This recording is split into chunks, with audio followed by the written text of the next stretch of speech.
Well, what an amazing conversation we had with Eric McHugh. Um, I'm really excited about this particular one. Eric was very positive and grounded and full of amazing information.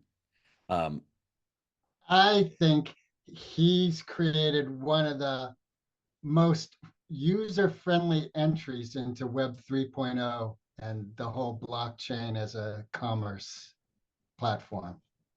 Yeah, and the discussion's really fascinating because we move through a lot of different phases. It's going to be technical, but I encourage you to stay with it because the humanity of Eric gets revealed And we as start we, with that. yeah, Yeah, that was really sweet. Like we start in a pretty deep, I don't know if philosophical is the right word, but I'd say very deep personal place with the three of us.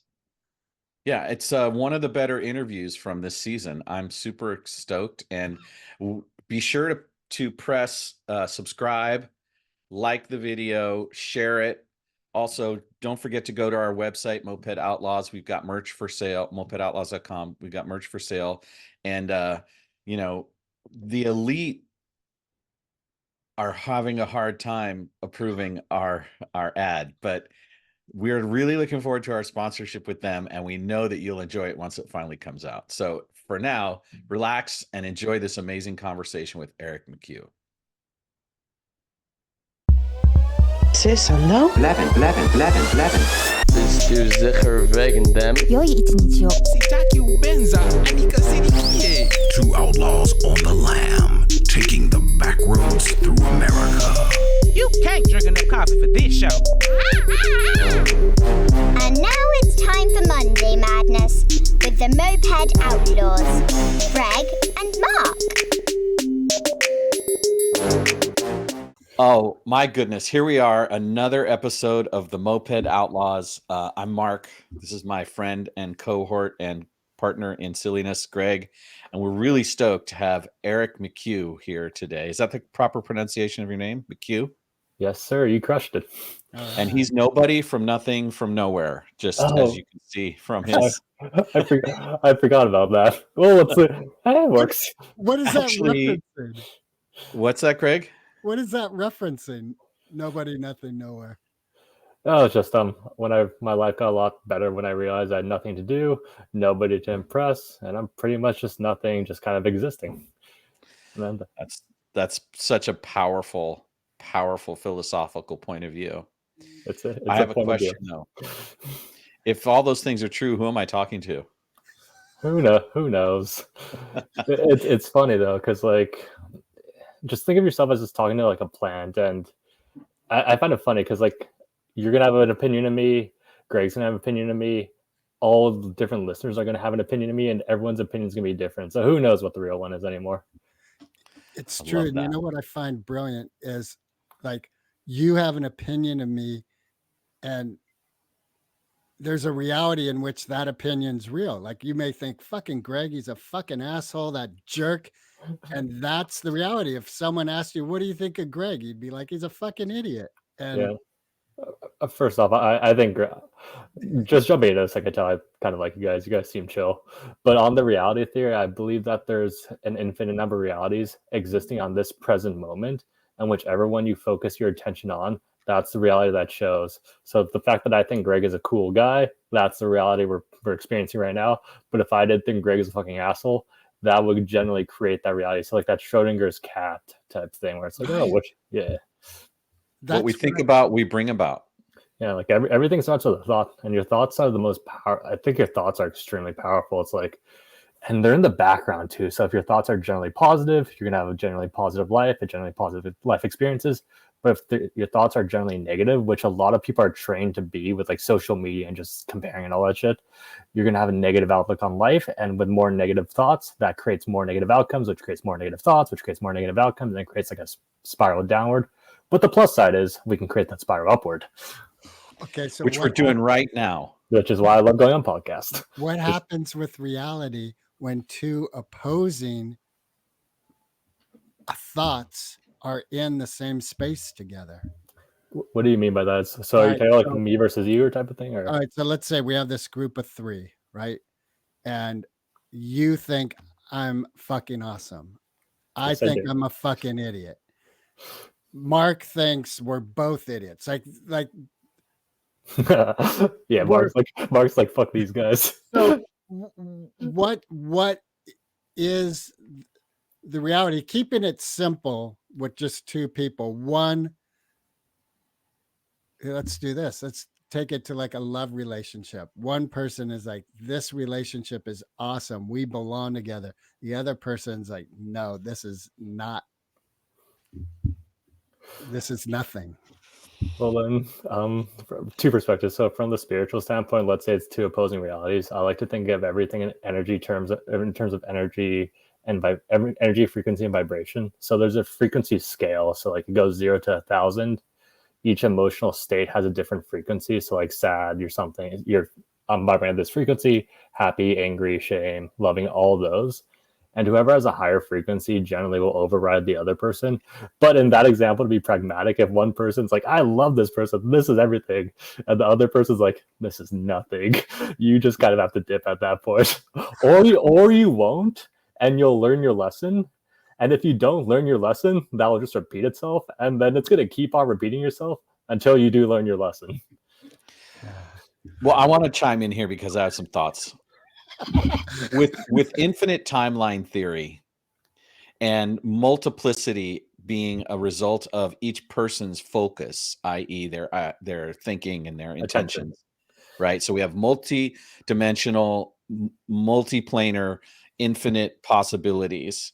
That leaves room for what we call coherent and aligned progressions that follow one path or one coherent group of pathways, and then we have antithetical ones that cancel and cross each other. And so in this idea, with the person that's in love and enamored of one and the other is not enamored, there's several outcomes that are possible. There's no one particular outcome. Like one is they phase cancel out and they no longer ever see each other again. The other is that there's the one that wants to be present, that's really enamored, sort of does a shadowy kind of move that aligns with all of the other choices the other person's making. And then the third is that there's a third person that is the gravitational sort of thing that leads them both to be in harmony, even though they stay in this state of not wanting to be in, quote, relationship. They are in relationship, even though it's not in the idealized version of the one. Like that's what's so beautiful, is even with all of these different influences and cross vibrational things, we have unintended outcomes, and it's not predictable. Yeah, it's not so I want to preface everything I say, but like I'm just thinking of me as like being retarded. So whatever I say could just be just full mumbo jumbo. But yeah, like it's not. I don't think it's predictable by us. Like it's not predictable by me. It's not predictable by you. It's not predictable by us. But I think everything is put in by design. So if we can't see the grand plan, it's still happening by design. And I think the universe, God, or the creator, whatever you want to call it, I think they have our best interests at heart. So everything really is going by design. And to your point about the love type thing, I think I believe in infinite, like there's an infinite possibility of things happening right now. And I believe in lifelines. So you can go on positive lifelines, you can go negative lifelines. So if you really set your attention strong enough, like this is the one, you'll make micro moves that put yourself on the lifeline to this is the one, but you could easily send yourself off that lifeline. So like, and the cool thing about it's called Reality Transurfing. So it's a good book. I would recommend checking it out. It's by some Vlad dude. Say that again. What? Reality Transurfing. It's by a Russian physicist who had a spiritual awakening and then just wrote about it. It's fantastic. So essentially you can just it helps you select the reality that best serves you, and it helps you avoid the ones that don't serve you. So it's an interesting book. So like if you set a strong enough intention, like for me, let's say if I set a very strong intention, I'm gonna be the world's greatest, or let's use our company, for example. ShopX is going to be one of the top Web3 companies in the world. We set that strong intention, that creates a magnet to that reality in the future. And how we reach that magnet, who knows? We figure that out along the way. So I got this vision with this book, right? Transurfing. Reality Reality transurfing, yes. Reality transurfing of a musician stage diving into an audience of 100,000 trans people and just kind of moving them around. You said trans or trends? Transitioning trans. Okay. So what's the name of the book again? Because obviously I'm messing things up. What is it? No, you're not messing it. Reality Reality Transurfing by Vlad, some last name I can't pronounce. It has a rainbow. It has a rainbow on it, so it's a good book. Well, and you mentioned ShopX, which is part of why we want to talk to you, right? Because there's this whole thing that's happening in a really interesting human timeline, which is the awareness of people are having of alternative ways to construct commerce and to construct relationships, and then the way we codify relationships through blockchain and Web3 and these various things. And you're doing a lot of work in that area, right? And you're the principal founder of ShopX, is that correct? Yeah, so Web3 and AI, they're definitely a thing. They're running in the background. So I'm the president of ShopX, chief growth officer at Dotting. They're two separate companies. So ShopX it helps Web2 brands monetize on Web3. Dotting is the first ever AI-powered matchmaking service. So I'm working on those two projects simultaneously. How they came about is I think everyone has an inner purpose and an outer purpose. I think everyone's inner purpose is exactly the same. And my inner purpose is to raise my own level of consciousness. And when I raise my own level of consciousness, it raises those around me. And then those people go off, it raises those around them, creating that positivity spiral we spoke about earlier. And your outer purpose is how do you manifest your gifts to raise your own inner purpose? And to follow your outer purpose, you have to be authentic and you have to follow intellectual curiosity. The reason for that is I'm the number one me in the world. Mark is the number one you. Greg's the number one Greg. If I try to be either of you, you'll crush me. But if you try to be me, I'll crush you. So if I'm happy at serving other people, the best way for me to serve the most other people is to follow my intellectual curiosity. Where that leads me, that led me to these two projects. And both projects, they intend to do good in the world. So with ShopX, as I saw it, you integrated it into WooCommerce, right? It's a WooCommerce plugin. ShopX is a Shopify and WooCommerce plugin. And for your listeners, there are four. If you want to start an online store, what do? You sign up for the e-commerce platform. Shopify, WooCommerce, BigCommerce, and Salesforce Commerce are the easiest ways for new users to do that. So now, and does ShopX help more traditional economic engines and purveyors of products sort of cross the bridge into Web3 and blockchain kind of exchanges? That's what I'm wondering. If WooCommerce on its own, and just for listeners, it's a WordPress plugin, isn't on blockchain. Does your plugin bring WooCommerce into a blockchain platform?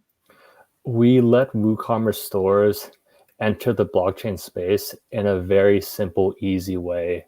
So what we are is we're an app within the WooCommerce and Shopify ecosystem. So just like you have your iPhone, you download an app, Shopify and WooCommerce have that. If you're selling stuff online and you wanted to enter the Web3 space, all you would do is download the ShopX app, create an account, and directly within your WooCommerce or Shopify account, you can launch your own NFT collection within 5 minutes by filling out two simple forms.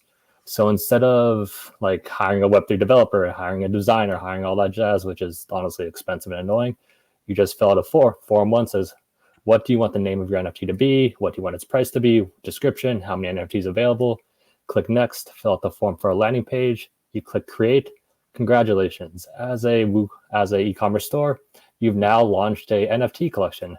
What does this mean? It doesn't mean anything for a lot of people, but now you can program an e-commerce, because the issue of the NFT space is like, what are NFTs? Who knows? Are they useless $500,000 monkeys? Why do I care about that? I don't. Aren't most of them scams? Well, most of them are, so I DF. But now you as an e-commerce brand, you've launched an NFT. You can now add e-commerce benefits to that NFT for your customers to purchase. So it could be discounts, exclusive products. And now you have a connection between you and your customer. So at its core, that's what an NFT is. So an NFT is a non-fungible token. Think of it as like a private property on the internet. So like if I own a piece of land in the real world, I can build a school, I can build a garden, I can build a business, I can do whatever I want. If you have that NFT, it's a piece of land in cyberspace, you can build what you want. So As an e-commerce brand, you can now have that one-on-one connection with your customers, send them value, they can send value your way. And you would want this because it increases your conversion rate. So the average e-commerce conversion rate is around 2%, but because of the ownership aspect of Web3, that's around 80%. It increases customer loyalty, again, because of the ownership aspect. If you feel like you own part of a brand, you're going to keep going back there. And actually, I feel like I should differentiate between Web 1 and Web 2 versus Web 3.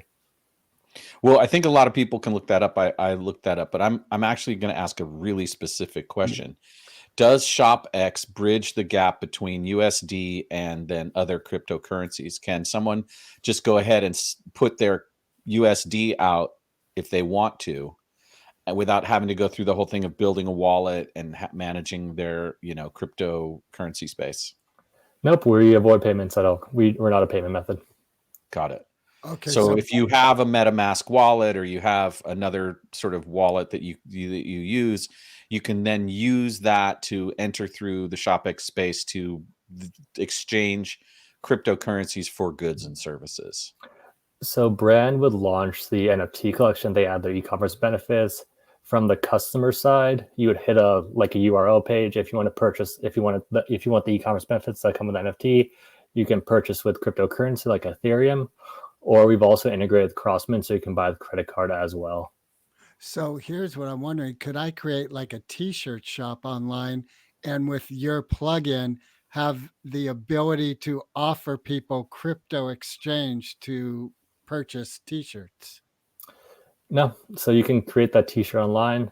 We offer you the ability to launch an NFT collection, then add e-commerce benefits to that. If you want to incorporate cryptocurrency, there are other services for that. All right. So it sounds like right now in the state it's in, it is strictly for an NFT entryway into Web3.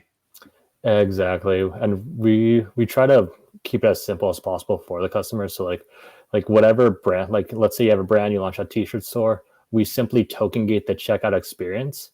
So let's say you're selling your t-shirt, I have the NFT, Mark doesn't. If Mark goes to the website, I'm like, okay, you need this NFT to gain access to the specific product or specific discount. Here's a link to buy it. If I have that NFT in my wallet, it scans for my wallet and it ensures I have it. Then I gain access to the checkout. Whatever checkout payment methods and all that stuff you have in process, we don't mess with that at all. So whatever retention emails, retargeting emails, again, we don't mess with that at all. And if you, my friend's a real estate agent, and I really want to coach him to get into the posture of being able to use blockchain technology to assist with real transactions around real estate.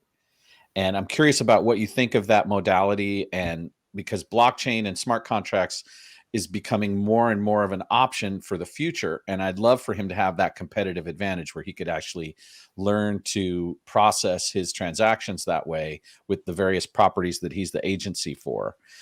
Is anything that you're working on facilitating that? And what do you think of that process overall? Yeah, no, I'm a fan of that process. I think it's the future of the world. And especially if we have the metaverse type thing where you buy the house, you get that. Like if you first, you have to tokenize the house, whatever that means. And if you wanted to buy that house, you could get a token version in the metaverse. ShopX is working on something similar, but different. So right now we just launched our RWA program. So we're in beta, meaning we still have to do everything manually on the back end. But by summer, we should launch Merch X, which is basically the Shopify version right now. So we actually just started. We started last month. We've had around $3 million in USD luxury products. They've tokenized their products in the form of NFTs, and then customers purchase that NFT, which is a voucher to the product. So I think our last purchase was like last week, actually. It was someone tokenized $2.1 million in luxury wines. They tokenized that as an NFT. The person purchased that NFT and they got a voucher for the product. So this was a great way for that user to not have to exchange for fiat to buy that NFT wines. He just bought crypto, which is a good thing for him. Going forward, if they wanted to, NFTs would be a great way to split up ownership for that wine. So like if you want, and I could see this more in like a housing type thing where it's like, okay, so think of like, what's it called? Timeshares, but actually like timeshares where each NFT had that timeshare could work as a key for that very specific amount of time. And if you wanted to sell your timeshare on the back end, you can always create that secondary market, which creates liquidity for you, which is good. And again, for that timeshare smart contract type thing, like you can also program it's like you can have a bidding war. So like, you know, in NFT space, you can sell NFT, people can bid on that, and you can just claim them. Like if I put an NFT for sale, people can give me offers, I can set a price, I can do whatever I want.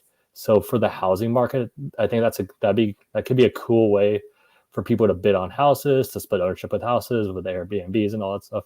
But again, we're all still building that. And the cool thing about Web3 is everyone's still figuring it out. So everyone's just chucking a bunch of shit at the wall, and some stuff is missing, some stuff is hitting, and people are optimizing it. Some stuff is hitting, people are optimizing and copying. It's just we're in that stage of that ecosystem. Could you unpack the acronym RWA for us? Yeah, so it just stands for real world assets. So it's just tokenizing, bringing real world assets into the cryptocurrency space. So for example, if in our luxury wine example, they had luxury wines, they wanted to sell them, they were having trouble finding that market. They turned those luxury wines into a NFT token. That NFT token gave them access to the luxury wines, and they were able to sell that easier. So it's just about bringing the physical into the digital. So it's creating a connection between the physical and digital. And I think that's pretty important. Well, just to say, like, I'm a big fan of outdoors. I think people should go more outdoorsy. But the trend is people are staying more outdoors. They're going more into metaverse. They're going more into like AR, VR. So for once that change happens, I think that having a connection between the physical and digital is very important. So for example, like in ShopX we'll be able to do this. Like, let's say in real life, I purchased some Nike sunglasses. Great. I have those Nike sunglasses. Great. My metaverse avatar, they get the NFT for those Nike sunglasses. Fantastic. Now my metaverse, we get that one of one. I have one product. Because it's an NFT, I can gain token gated access to whatever benefits the Nike customer base has, whether it be Nike Lounge, Nike shows, all that cool stuff. And on the flip side, if I purchase those Nike sunglasses in the metaverse or AR or VR, my wallet gets that NFT, and then it can unlock that product in real life. And this does some cool things with supply chain too. So like, let's say I purchase Nike sunglasses, I get an ENFT with it. It's the physical and digital are linked. I sell up glasses 2-3 times. Nike gets all that data. They can say, okay, this was sold once, twice, 3 times for this amount of money. And they can program in royalties within smart contracts. So every time those glasses are sold, Nike's wallet automatically gets paid. And from the customer side, it's like I can trace all this back to Nike. It's like, okay, I know these glasses. I can trace it actually came back to this factory at this point in time, so I can ensure authenticity. But there are troubles with that too. It's like, how do we connect the NFT to the physical product? You have to, like, if you really want to do it right, it has to be built into like the supply chain of the company. It's like you can attach it at point of purchase, but like the optimal way to do that is like to have like a QR code type thing embedded into like the product, and then it just links that way.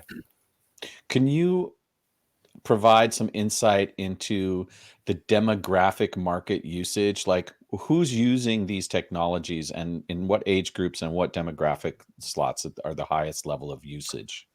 Yeah, you'd be surprised. It's the 55 to 70-year-olds who are crushing it. No, I'm just kidding. But my dad has like so a good example is when I explain what ShopX is to my cousin in middle school, he got it instantly. He's like, okay, digital products, because he plays games. He plays Fortnite. So he's like, okay, I get my skin. They own this skin. This makes sense. And my dad, so it's like, you're in computers. I'm like, yeah, I'm in computers. So the key demographic for us right now is, and again, me personally, I love the long tail brands. I think the major brands like Fox, Nike, and all those, they'll obviously get into Web3 because they could just throw capital and influence at it, and eventually it's going to work. So we built our solution for the long tail brand. So if you're like a random mom and pop store, like, what is Web3? I want to try it out. You can download the app and then you can mess around with it that way. So our key demographics for the Reserve X product are hypeware brands. So if you have a limited product that sells out in seconds, and you want to reserve items for your exclusive customers, our NFT product works best for that. And not to mention, it 100% blocks checkout bots. So like in the hyper product space, it's a big issue. It's like you would launch a product, within a second, all your inventory would sell out. It'd be someone scalping online, and then they flip the product for 10 times the profit. Your customers won't get the products, and no one's happy. So we've completely stopped bots in their tracks. In terms of the RWA, tokenizing real, so that product line is like attaching e-commerce benefits to an NFT, like discounts and exclusive products. So that's a different product. The ones who are really interested in the RWA and tokenizing the space are luxury products. Because like, think about it this way: it's like if I want to buy, I don't know, like a Birkin bag or whatever, it's like, how do I find that? Who do I even go to get that? And I want to pay in crypto with it. How do I do that? So we're putting all, and then we can extrapolate this to like all products everywhere. But think about this: like one site, all the exclusive products are NFTs. You can then purchase the NFT and then claim it on the other side. So it's a way to put all your products in one place. So people are selling each other's products. Like I could have a site, you could have a site, you could have a site. We could all have different products. We could all sell each other's products. So like I could sell everything on Mark's site, or I could sell Mark and Greg's products. You guys could put a commission. So if I sell one of your products, I get a discount. We share customers. They buy what they want. They're happy. So in this example, we're all becoming effectively our own Amazon. So like the long-term goal of ShopX is to create a just massive global inventory of products where everyone sells each other shit. So like Nike could sell Adidas shit and vice versa. And we're starting with the luxury item space just because those are niche. The market buyers are there. It causes like for example, we sold like a luxury, like I'm not sure if I should say it. No, we sold like a luxury. Our first NFT was like a $250,000 Ferrari type shit where it's like something like that is going to cause like that splash. It's going to be sexy. People are going to love it. Crypto, we live in that attention economy. So just stuff like that, it's going to draw a lot of attention. But again, it's a network effect thing. Like who cares about one person selling one luxury car online? Who cares about two stores selling their products as NFTs? No one. But once 100 stores get involved, it's like, okay, now we have something. Once 1,000 stores get involved, then Amazon starts to sweat, and then it just spreads from there. And if it does, the promise of the Web3 ideology, which is distributed networking and then also distributed confirmation, and that's a really powerful way to bypass, people who are bad actors who want to kind of keep a chains on market and keep people locked into certain market behaviors and measurements and all of those things, right? Oh yeah, no, the whole bad, I don't even call them bad actors because they're just following their incentives, but clearly the e-commerce market is run by specific people. Like obviously Amazon's in control. I think Amazon probably gets like, if you count for like AWS, like how much money like you have to spend on AWS as a startup, like they get like 70 cents on the dollar. And then if you ever had the pleasure of selling something on Amazon, they really just kind of rake the seller over the coals. Like they take a large fee. Any customer complaints is up to them. But the thing is, you have to be on Amazon to sell stuff. So it's like, what am I going to do? And on top of that, the whole Facebook data ads, it's like, it helps with that because it creates a connection between you and your customers. Like if you're trying to sell stuff online, what do you have to do? Well, you have to use Facebook. You have to use Google ads. Then you're competing against who knows what. And then you go through a raise. Like let's say you're gaining some traction, you go through a raise. Then you get VC money. What does VC want you to do? They want explosive growth. Like, okay, well, if you need to get explosive growth, here's our money, but you have to spend it back into Google, Facebook, and it creates like a flywheel. And they own Google and Facebook, so it's like just kind of enriching themselves. And this is an escape hatch, right? If we build this out over the next 10-year horizon, what we do is we empower a wider populace to have more ownership of market share. Is that the idea? Yeah, that's the idea. It is an escape hatch because again, you can't force anyone to do anything, but we want it to be there. So once people, because the thing about this is like no one really knows. I always compare it to inflation. It's like, because like people now are like, so what got me into Bitcoin and cryptocurrencies? I would like to live a nice, peaceful life. I found that difficult to do with the money system's fucked up and corrupt. And that led me to physical gold and physical silver as a solution. Shout out Mike Maloney. He helped me a lot. And then Bitcoin was the next evolution of that in my mind. And ShopX helps me bring people into the space at scale. So like, if you understand inflation, you understand the issues, you're like, okay, this is why. Fuck, I went to Jamba Juice yesterday. Jamba Juice was like $10. The Jamba Juice should not be $10. So I'm like, I know why. But to the average person, they're like, Jamba Juice is $10. My grocery is like 3 times the price. Something's off. And the same thing can be applied to e-commerce. Like, oh, things are getting more expensive. Why is everything more expensive? It shouldn't be this much. I don't really know why. I'm not really going to look into it yet, but something's starting to feel off. So is there Ether seems to be like the dominant currency for NFT and Web3 traffic. Do you think that's how it's going to play out, or is there other contenders for, settling these transactions? Yeah, so I think Ether has first mover advantage. So I think, and again, like there are many camps. So if anyone tries to show you, including myself, on a specific chain winning, everyone in crypto. So a good rule of crypto is everyone just shows their own bags. So I think Ether's going to win because obviously I'm using Ether.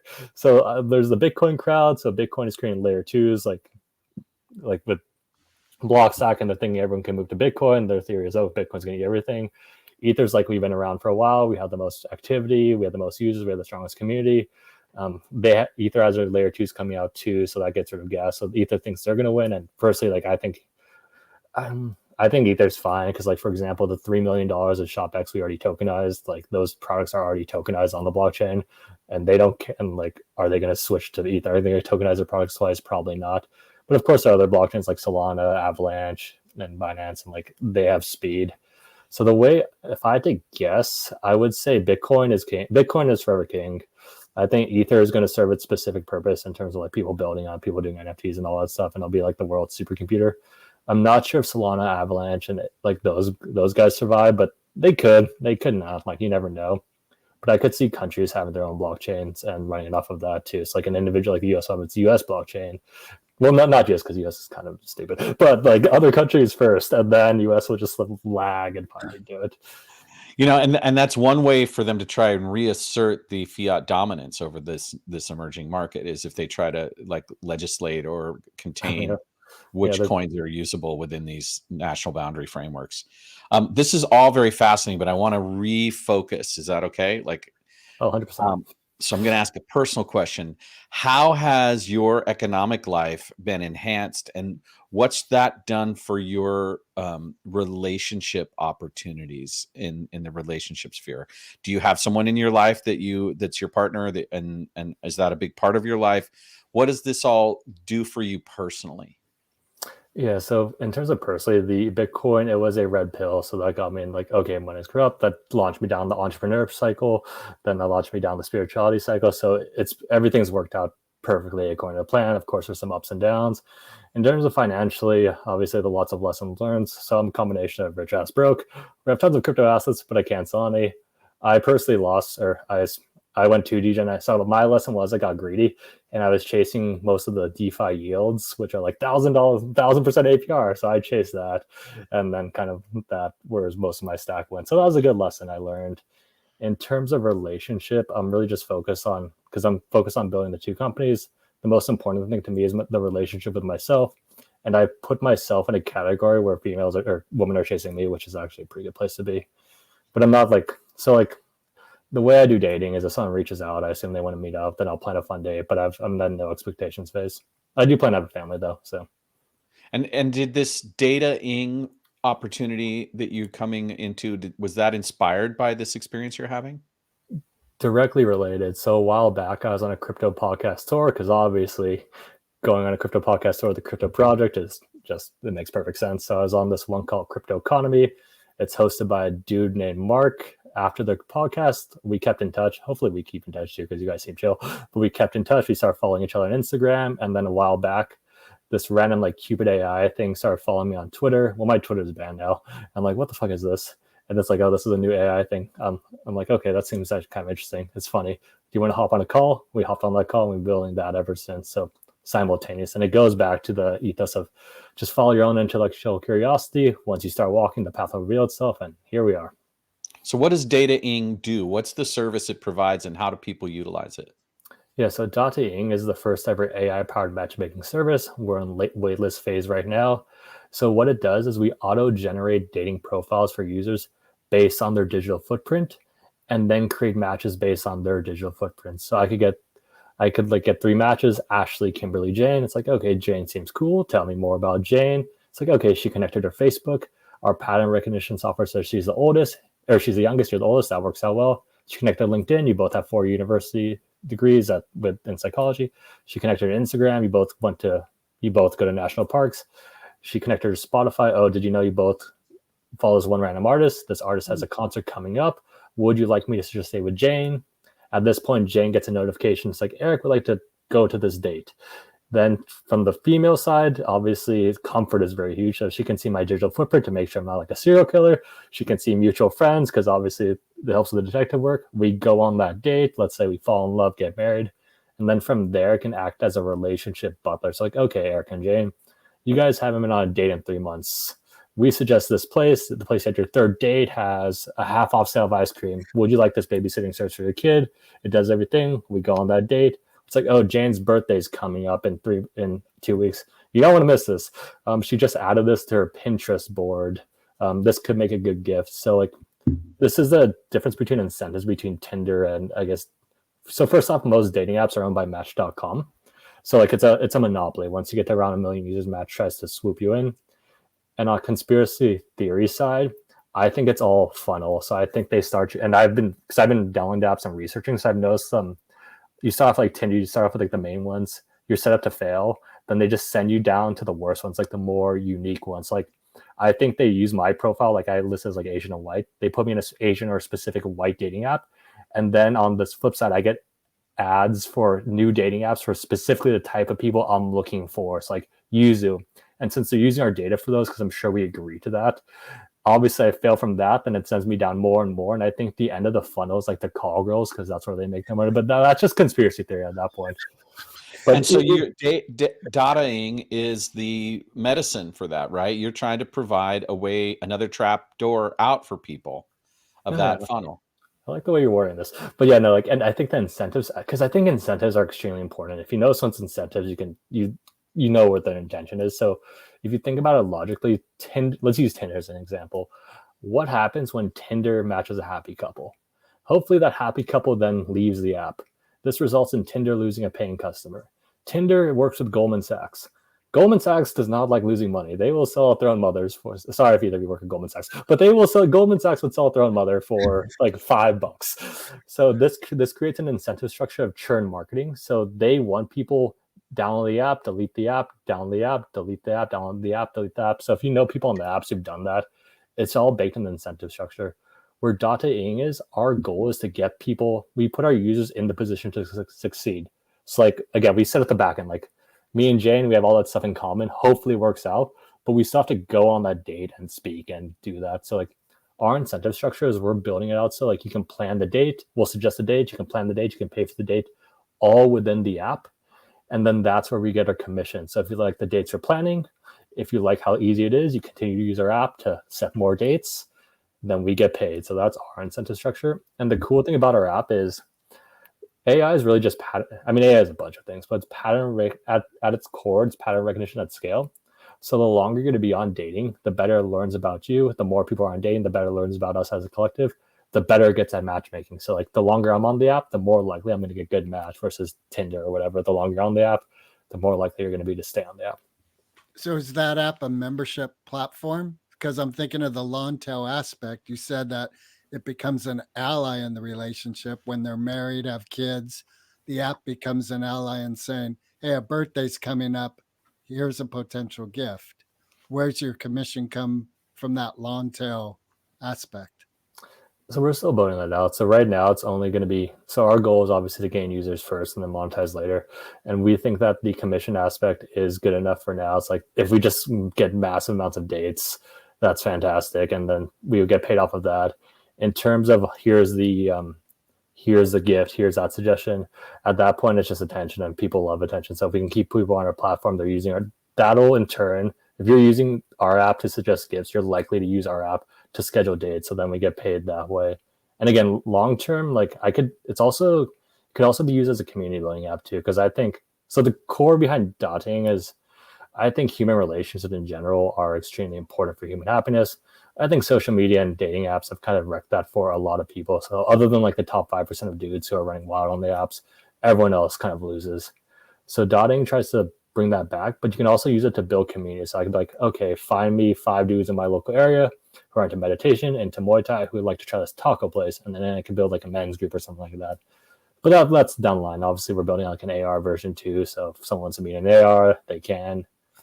So from a spiritual perspective, what is the balance for you personally of you're creating digital arenas of being alive, which is, like you said, that your belief is our core as humanity is we're moving away from the natural world into a digital realm.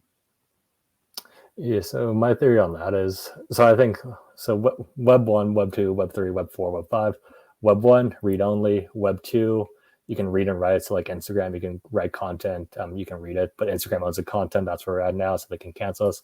Web3 is the NFT space. You can read, write, and own. So like I can write an Instagram post, but in this case, I own the post, so no one can delete from me. If I give you that Instagram post, Greg, there's now a connection between me and you.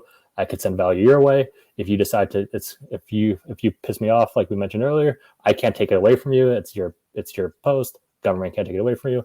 And if you want to give it to Mark, you can totally do so. So that's within your freedom. Web 4, I like to joke, is like the Ready Player One type thing. It's like the AR, VR, Web 3, all of that just combined into one. And Web 5, I think, is everyone they get tired of that. They're like, okay, enough of this. We're going back outside, because I recommend everyone go outside. I think the outdoors is great. I don't think enough people get outside. And it's funny because like I'm in the tech space for like Web 3 and Web 4s, but like I love being physically active. I love the outdoors.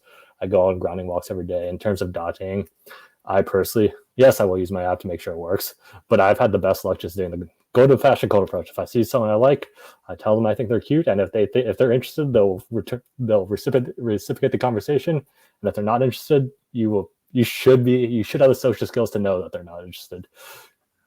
Which is a problem with dating, because like the problem with the dating apps and Instagram dating is people are just removing areas where they can be rejected. Because like I can swipe all day, but I don't have that rejection. Like it's harder to go up to someone like, hey, I think you're cute, because you could get rejected. So they're choosing comfort and convenience over actual results.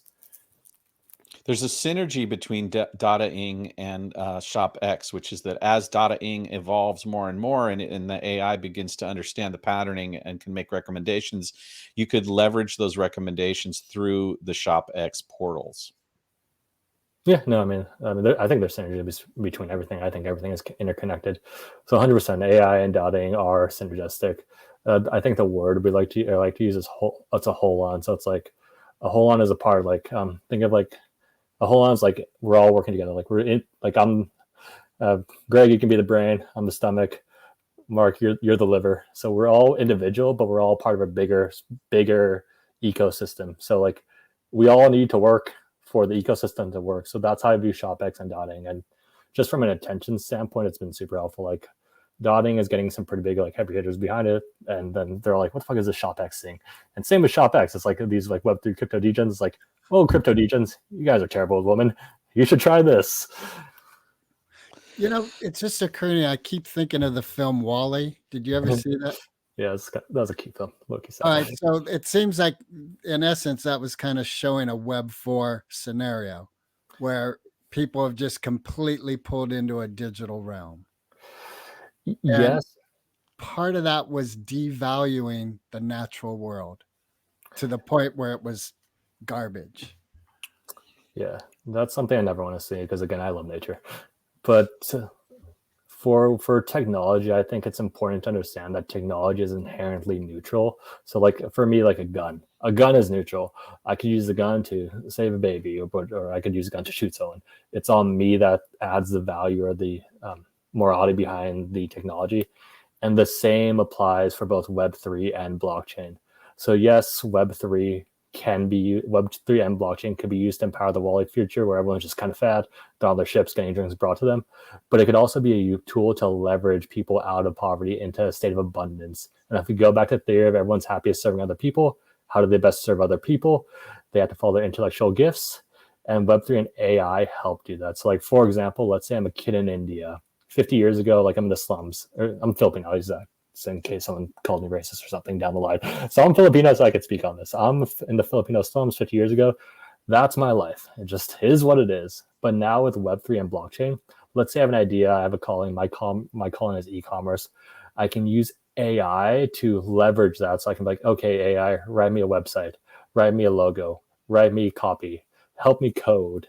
I can do all that to manifest my idea quicker into the real world. And if it's a good idea, it can get wings, it can serve more people. And if it's not, I learned, I can try again. And then the blockchain aspect will help me interact with a global e-commerce, so it can help me make more money. If I make more money than that, I did it in a good way. I'm following my calling. Again, money is also neutral. It's like you can make money in a bad way, you can make money in a good way. I believe in karma. So if you make money in a bad way by destroying the environment, I think it's terrible for your soul. I don't even think it's remotely worth it. So don't try that, because it will come back to bite you. But like, I make money in a good way, I become rich, I'll use that to help more people. And I think everyone's inherently good. So like, I think doom and gloom is pushed on purpose. And the reason it's pushed on purpose is going back to the vibrational scale. if you're between certain like levels, like shame is the lowest thing you can feel, but if you're between like pride, anger, hate, those levels, you're vibrating at that frequency, you're attracting that frequency. So like a radio station, you're turned to a station, you get that. If you're on the hate frequency, you get that. But when you're on those levels, that's when you're easiest to control. Because if you're fearful, you're like, I need something to do. That's when they can control you. If you're angry, it's like, that's what they can control you. So if you think of social media as like, why do when I log into Twitter, I'm just bombarded with just negative shit? I think it's for that reason. But as we elevate as a species, we rise, we enter that state of abundance. Like I go in abundance because I'm in abundance. Hopefully, if someone listening to this goes in abundance, now there's two, and it just spreads, creating a positivity spiral upward. And as you rise, it's impossible to be abundant and spiritual and good and not care about nature, because nature is goated. So have you built a philanthropic element into your business model? More or less. So I do. I like to donate whenever I can. So like again, like when we get money, we'll do donations, and we'll do like donations everywhere. But like we built our business model to be a powerful relationship. So there's forceful relationships and there's powerful relationships. A forced relationship is one party wins, one party loses. And that's not sustainable because one party is eventually like, all right, fucking, I'm losing, I'm out. So in a powerful relationship, which is this podcast, we're both winning. So therefore, we're both doing it. So when we built ShopX, we took into account every user or every person in the ecosystem, and we had to make sure they win. So like, for example, e-commerce brand, they're number one. How do they win? They get higher conversions, they get Web3 revenue, they get more customer loyalty, they win. E-commerce brand's customer, well, it's voluntary for them. If they want the e-commerce benefit, they purchase the product, they win. ShopX, so we're a free service. Every time someone mints an NFT with our platform, we get a commission. We win. We have the ShopX community because our token is a tokenized software license. So like the brands want to use our software, they get the licenses, they're good to go. But we also have individuals part of our ecosystems. Like you could purchase our licenses, Mark could purchase our licenses, you can sell them just like usual.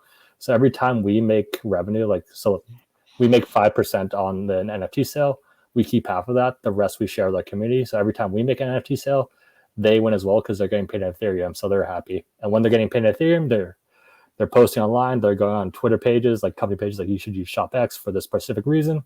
I'm taking that content, going on brands' LinkedIn pages, and just hitting up their whole company saying, hey, I can help you out with this, and that has a much higher return rate. So they're getting paid in Ethereum, they win. Cryptocurrency as a whole, cryptocurrency right now is a big circle jerk of just like meme coins and shit, and they're all just kind of trying to extract as much value as they can. So ShopX is one of the few companies bringing what normal people into the space. We win. Normal people win because cryptocurrency, I think, is good for the world. It creates an incentive structure of value creation versus value extraction. Because like if I want to be rich right now, how do I do this? I place myself next to the money printer. I extract as much money as possible, and then I just extract value from the community that way. In a Bitcoin world, how do I get rich? Well, I have to produce as much value as I can for a lot of people. Like, Mark, if I want your Bitcoin, I can't take it from you. I can't inflate it away from you. I have to produce something for you, and then you give it to me. So if I want as much Bitcoin as I can, I have to produce a bunch of shit. And if that's the baseline incentive structure, think of like 4 generations where now people aren't like, I need to get in politics, I need to take value. It's like, no, their core is I need to create value. It's like 4 to 5 generations down. I think that has good effects. But part of the entryway is you need the means to enter into the digital world. And like you mentioned, the young boy in India as an example of a scenario, right? That young boy may not have access to the internet and the digital platform.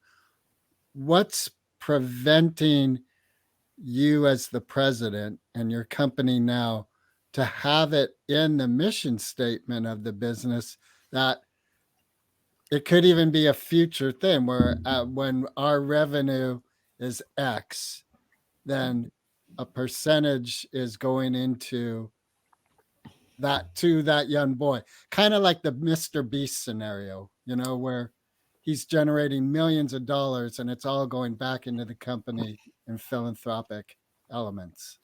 Yeah, nothing. I mean, once ShopX makes it big, we plan to give a lot back. And I'm also pragmatic too. So like, if you go back to the vibrational scale, I think the universe, like I think your outer world is a reflection of your inner world. So if you think a certain thing, your outer world reflects it. And one of the best vibrational frequencies to be in is gratitude. So if you're grateful for everything, that just attracts tons of abundance. So like, I have a gratitude journal.